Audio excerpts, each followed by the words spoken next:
sorry that the lighting here isn't great. I am calling from a monastery in Israel. So with that, you will likely hear church bells probably every 15 minutes. And there is a possibility for roosters crowing. So just look forward to that. And I can just share my screen from here, right? Great. Correct.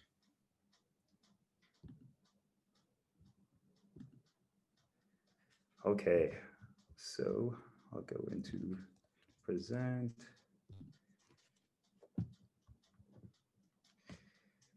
And here we go. So ladies and gentlemen, I present to you the game that makes failure fun, Doghouse, the party game that you can't wait to lose. My name is Owen Ferguson. I am co-president and co-founder of the Whiteboard Group LLC, which is the entity under which Doghouse operates, and I will be sharing our product with you this morning.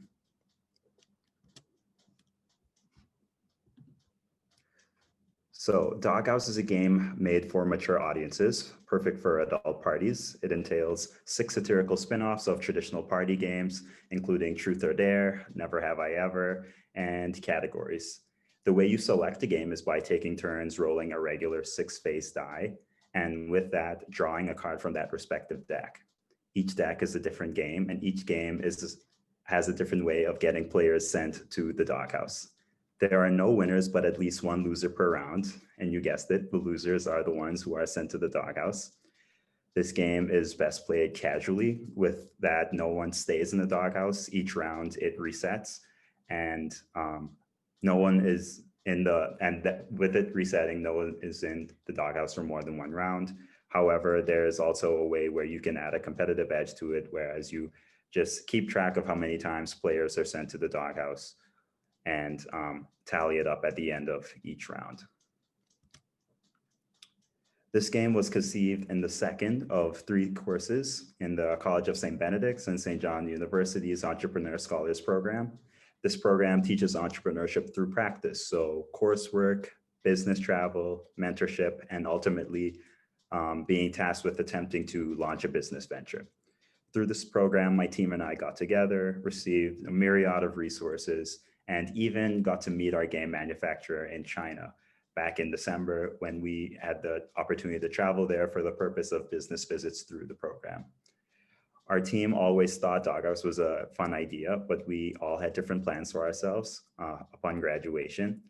All of our plans fell through in face of the COVID-19 pandemic. So in light of unemployment and economic recession, we embraced ambiguity and decided this would be a perfect opportunity for us to attempt to launch.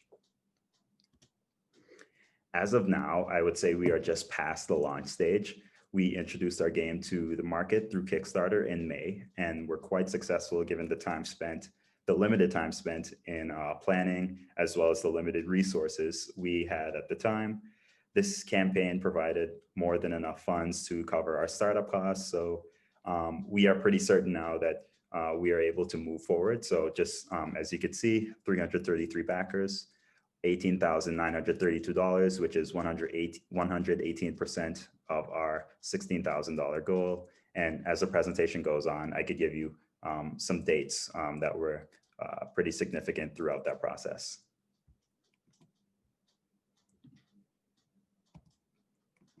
There we go. So here's the timeline of our milestones since conception back in October. As I mentioned, it was through the program that we created the idea. At the time, it was just my partner, Margaret, and I. Through concept testing, mentorship, and the class, we had a lot of opportunity to develop the idea to the point where we were successful in an Entrepreneur Scholar Consortium pitch competition in Phoenix back in February. There we won Best Pitch and Best Business Plan. But even then, we still didn't really see the game as a viable opportunity for business for us outside of the Entrepreneur Scholars Program.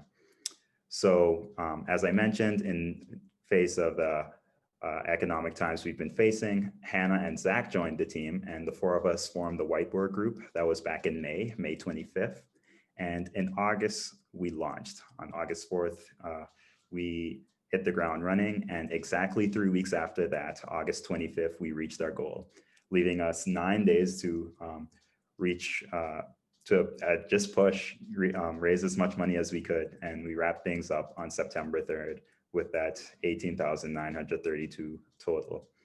So December was the date that we were shooting for fulfillment to all our Kickstarter backers and everyone who pre-ordered through our website. And up until about 2 weeks ago, we were pretty solid as far as sticking to that schedule. The games were completed at the mass manufacturing level just over a week ago. However, also due to the pandemic, in China right now, where our manufacturer is, ports are congested. There are less ships leaving the port. So our initial departure date, which was November 24th, got canceled, and the games will now be leaving China December 7th. And it is pretty unlikely that we will be able to meet that December fulfillment date. That is something we have communicated with our backers and everyone who has pre-ordered through our websites. We will be compensating them for their patience with Doghouse koozies. But that is something that certainly has made us, it's been a bit stressful throughout the process. Pretty sad that we won't be able to get the games in the hands of our backers for Christmas, but we are grateful for patience and continued support of our community. And looking ahead, in March, we will be launching a new line of business. We have partnered with St. John's alum and his coworker from Microsoft, and we're currently, I'd say about 20% complete in the early stages of development of the Doghouse app. So I hope you all choose to stay abreast with what's happening there.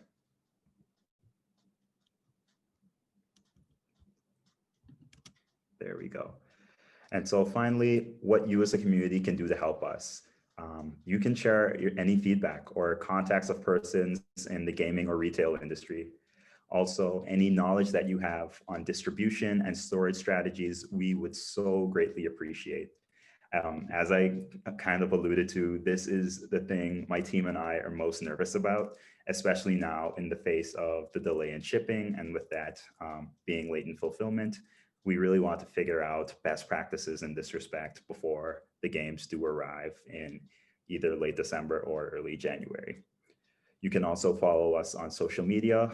Our Facebook and Instagram accounts are both Doghouse the Game. On LinkedIn, we go under the Whiteboard Group LLC. And if you did want to pre-order a game or just check out our website and give us any feedback, you can go to doghousegame.com. Once I'm done, I'll send all those links in the chat. And yeah, through these avenues, you will be able to stay posted with any developments with the app as well. Ladies and gentlemen, we all hate losing. And I can say from experience that a loss is worth it if you are sent to the Doghouse. So I hope to see you there. Right before we hop into questions, I'll just give you a look of what the game is going to be like. So this is the mass production sample, exactly what it will look like when games are arriving in the US.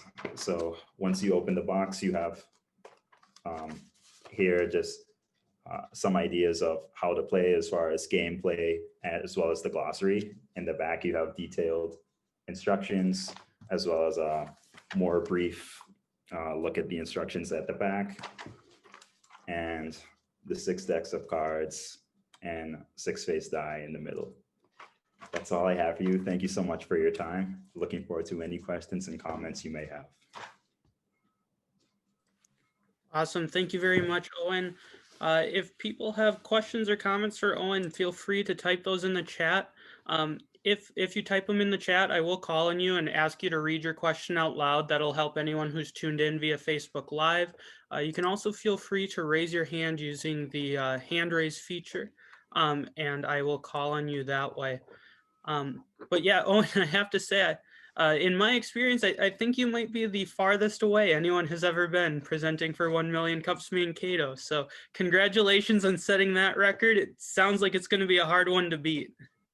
Thank you very much. I'm still getting over jet lag and sleep schedule is terrible. So I was pretty nervous this afternoon that I just would miss it, just with confusion of the time zones and taking naps at terrible times. But yeah, so happy to be here. Thank you. Yeah. Gary Schott has a question. So what's the selling price? Very interesting. And again, thanks for sharing your game with us and getting an inside look. What's the selling price, and then what type of margin are you seeing on that? Thank you. So right now, games are $35, which includes tax and shipping. As far as margins, we are looking at about, we are now profitable. So through passing that $1,600 game, $16,000 goal on Kickstarter, we became profitable. But when it's all said and done, the margin will end up being about $10 a game. Awesome. Julie had a question. Hey, Owen. Oh my. Speaking of the Doghouse, I was wondering if you could talk a little bit about what the app or the online version will look like in this time of being virtual and Zoom and all of that. Obviously, any interactive play that can be done online is exciting. I'm just curious if that's what you had in mind with the game. Certainly. So it is something that, unfortunately, I don't know if anyone is familiar with Jackbox TV or games like that, or like Among Us, where you're given the code, everyone can join one game.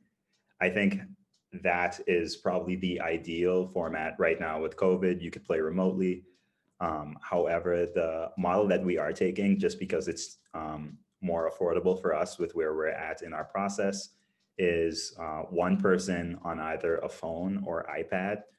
They log in the app, add all of the players, and whoever is holding the phone, they spin the die and read off the card to the respective players. And the app will tell you whose turn it is, what the card is, etc. You'll also be able to have extension packs, no ads. Yes, and I could talk a bit more about the app if you're interested, but it'll essentially reflect everything that a physical game offers, as far as you probably need to be in person to have the best experience with it. So unfortunately, we are not solving the social distance problem quite yet, just not super feasible for us in the initial release, but it certainly is something that we're looking to take on as we progress. To answer Chris's question, we have ordered 1,500 units, and of that, about a third will be going to Kickstarter backers and persons who pre-ordered through the website. Yep, and then just a reminder, I will invite people to ask their question out loud, just so that those who are tuning in via Facebook Live can know the questions that are being asked. So Chris's question, I think, as was pretty clear, was how many games were in the first shipment, and how many were being sent out with the Kickstarter order.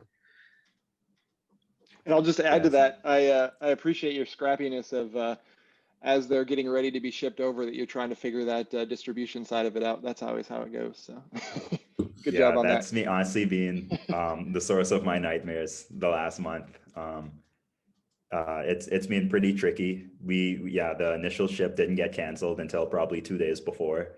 So things just changed very quickly. We were pretty tight on schedule, and then just had to adjust. But I think that's just a part of the process. So Lindsay's question was, how long does the game take to play, and who would we consider to be our biggest competitor? And the game, we're fortunate that it offers unlimited playtime. So because there are so many cards, you could probably go 3 days without duplicating a card, which is awesome. I've played multiple times. I have been lucky enough to play with college friends, so usually we do choose to use it as a drinking game, and it goes about 3-4 hours every time. It's great. As far as biggest competitors, I'd say just there are not a lot of huge titles that are, I guess, in the same place as far as scale as us. If I did, first name that comes to mind is one. It's called Do or Dare. Another one I've seen is 1 Million Reasons, which are sort of local startups, starting through crowdfunding sources. But I guess as far as the effect that we're trying to emulate with this game, I'd say is most similar to Cards Against Humanity. Not as provocative, but certainly that adult party game feel. So that's that's who I would say is our main competitor. Garrett had some questions. All right, storage distribution was a major concern, specifically software and overhead space. So right now we do have garage space, which will cater to the initial order of 1,500 units. As time progresses and hopefully we continue to grow, I don't think that garage space will be feasible. So after this order, we plan on doing just fulfillment through Amazon.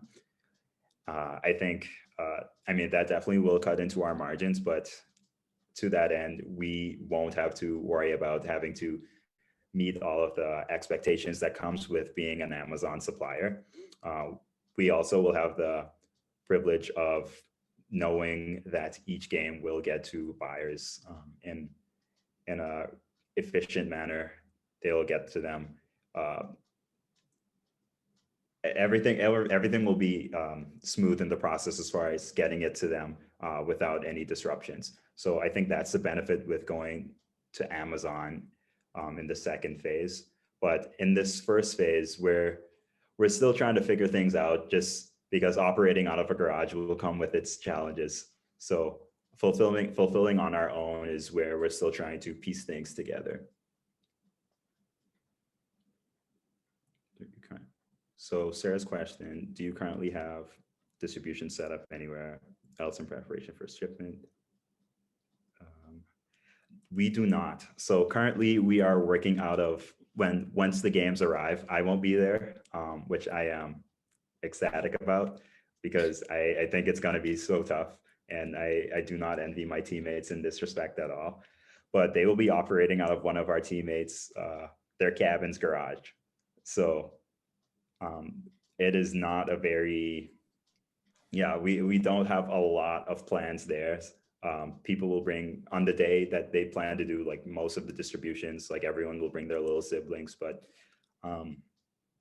yeah, we're pretty lost there, aside from a few things I guess that we know is that we will need shipping labels, boxes, wrapping, but I guess we still haven't really figured out what's going to be the most efficient way to do it.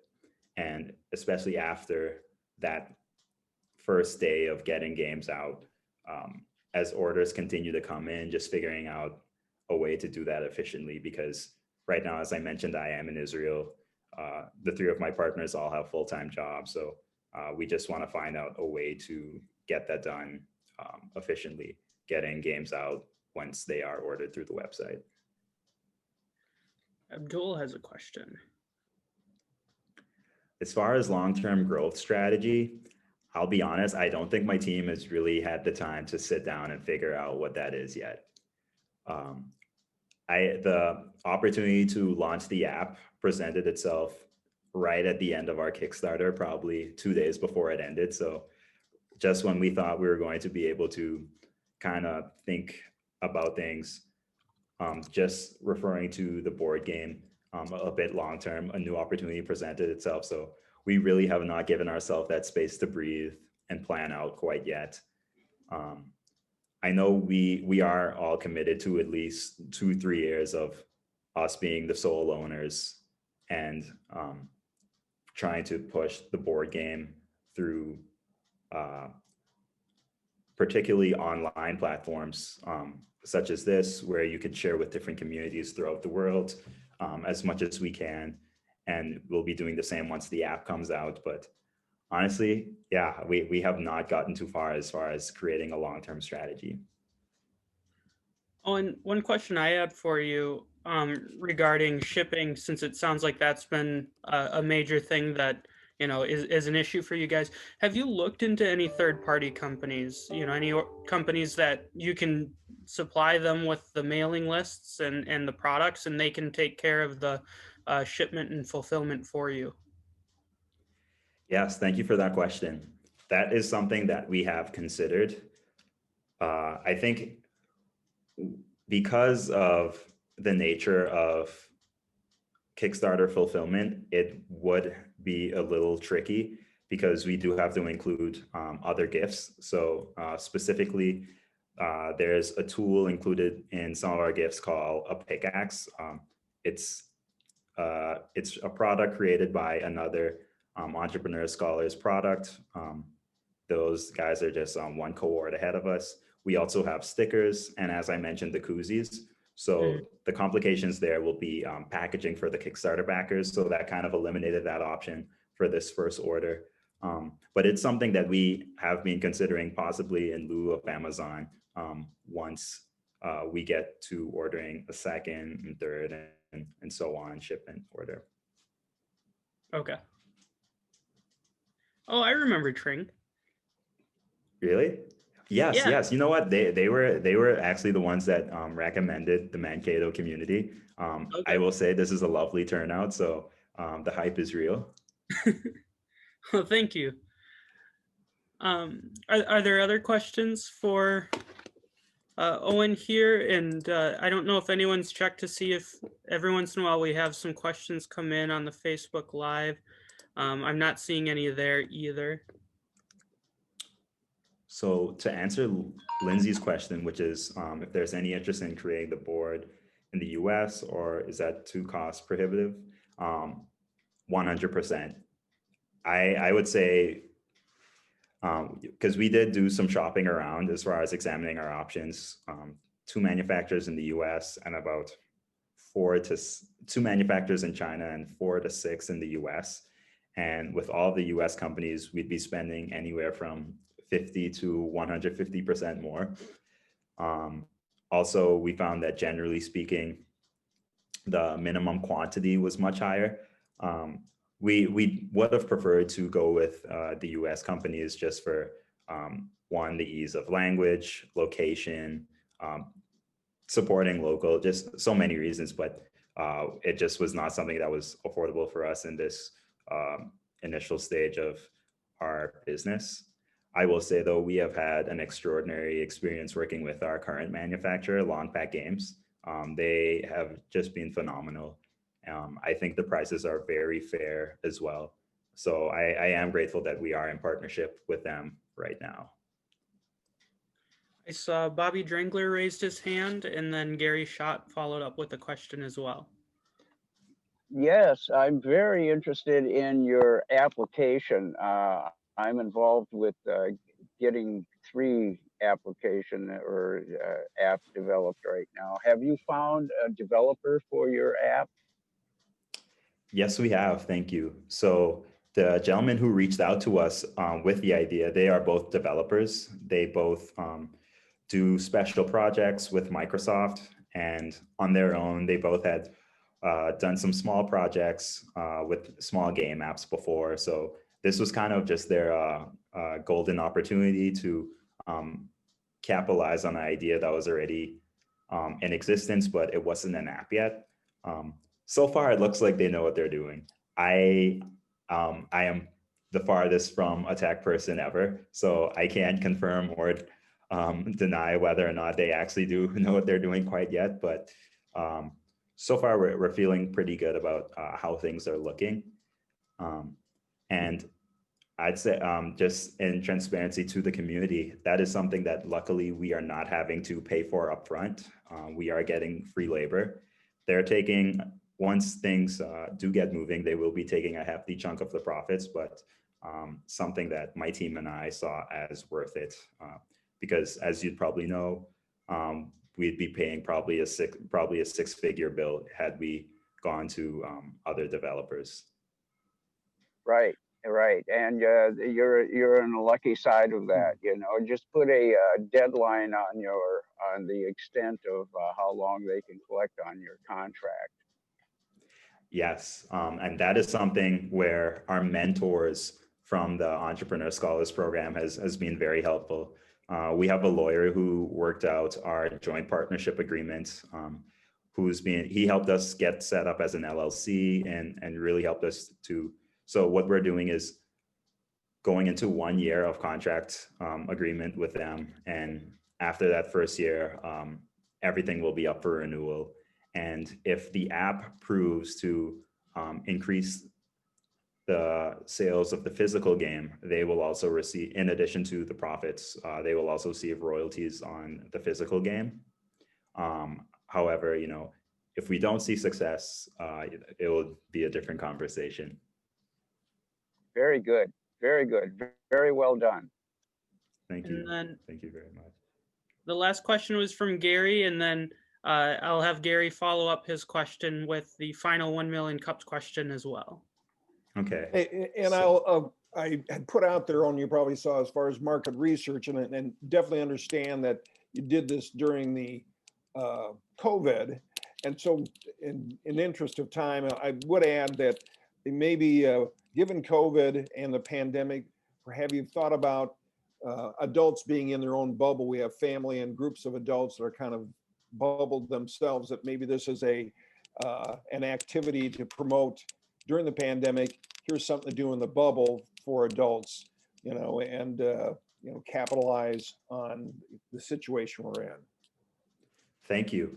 So to the first part of the question, as far as market research, I'd say at the beginning, we probably did more research on the crowdfunding platform itself than the actual gaming industry, which is something that we began to realize as we move forward through the manufacturing process. I think the Trink guys in particular were very helpful in giving us those resources to examine our crowdfunding opportunities. And I think if it weren't for that research, we would not have been successful in our campaign.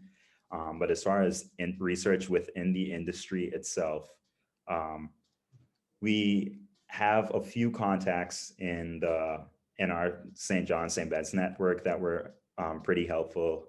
And I think, honestly, it was primarily just surface level research, just looking at what the big games that have come out of Kickstarter that have done success, that have done well, what their strategies were, what they do as far as pricing, what manufacturers they worked with. So our game, for instance, is created by the same manufacturer as Exploding Kittens.